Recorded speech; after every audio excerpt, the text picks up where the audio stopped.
And we go now to the top Republican in the Senate, Mitch McConnell. He is in Louisville this morning. Mr. Leader, thank you for joining us. Well, you just heard Leader Pelosi. She says that tax revenues are still on the table. If I understood you last week, you were saying we're done with now. Now it's time to talk about cutting spending. What did you think of what Ms. Pelosi had to say? Well, it certainly underscores the voracious appetite for more taxes on the other side. The tax issue is over. We resolved that a few days ago. Everybody's taxes were going to go up because that's the way the law was written a few days ago.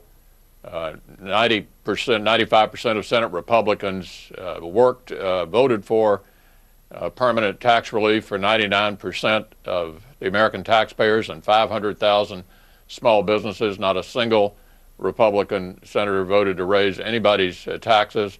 The tax issue is over. And now it's time to pivot to the single biggest threat to our country, both in the short term and the long term. We now have a debt of $16.4 trillion. That's as big as our economy. That alone makes us look a lot like Greece. We have an incredible spending addiction. This administration has driven spending as a percentage of our economy from 21% up to almost 25%.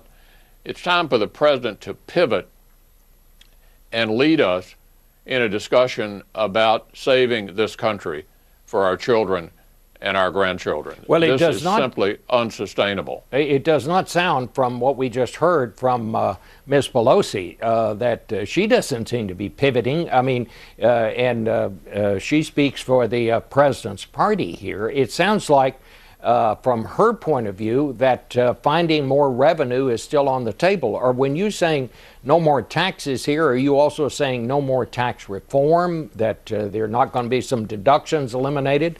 Aren't revenues still on the table? She says they have to be. I think tax reform is a good idea, but now that we have resolved the revenue issue, tax reform ought to be revenue neutral, as it was back during the Reagan administration. They did the last comprehensive tax reform. It was revenue neutral. The government didn't benefit by getting any more revenue out of that reform.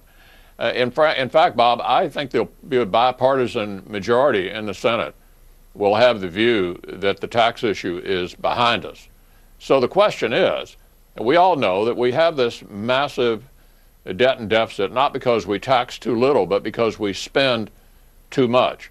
The question is, will the president now pivot and address the single biggest issue confronting our country and its future? And that's reducing spending. And we have a few opportunities here in the next few months presented to us by his request to raise the debt ceiling, by the sequester kicking in 2 months from now, by the continuing resolution to operate the government. Plenty of opportunities to generate that discussion. But what's really disappointing to me is that the president isn't generating the discussion on his own, that he has to sort of be dragged kicking and screaming to the table when we have these other big issues like the debt ceiling to get him to talk about it. I wish he'd lead.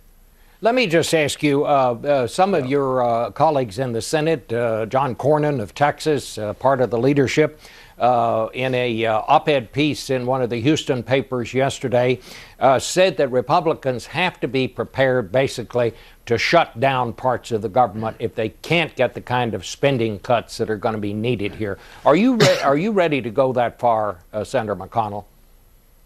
Well, look, what I'm ready to do is to discuss the biggest issue confronting the country. As I said, it's a shame you have to kind of drag the president to the table to talk about the single biggest problem we have in our country. Excuse me. It shouldn't require doing any of these things. It shouldn't require having a discussion about the debt ceiling or the sequester or the continuing resolution. Why isn't he saying, let's get this problem fixed? And we know we can't fix it. You were talking to Leader Pelosi about entitlements. All the Democrats are willing to do is to hit health care providers who take care of seniors.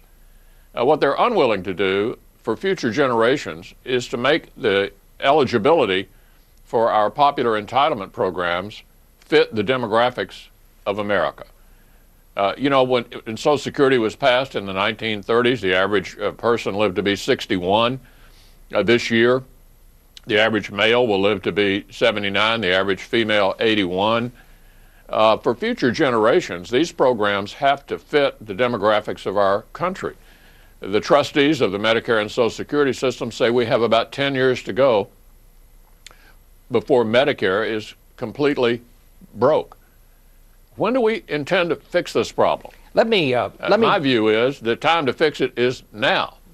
Let me also ask you this. John Boehner says that before he agrees to raise the debt ceiling here, which is going to be the next big vote that we're all talking about, he wants at least $1 in spending cuts for every dollar that the debt limit is raised. Are you willing to go that far?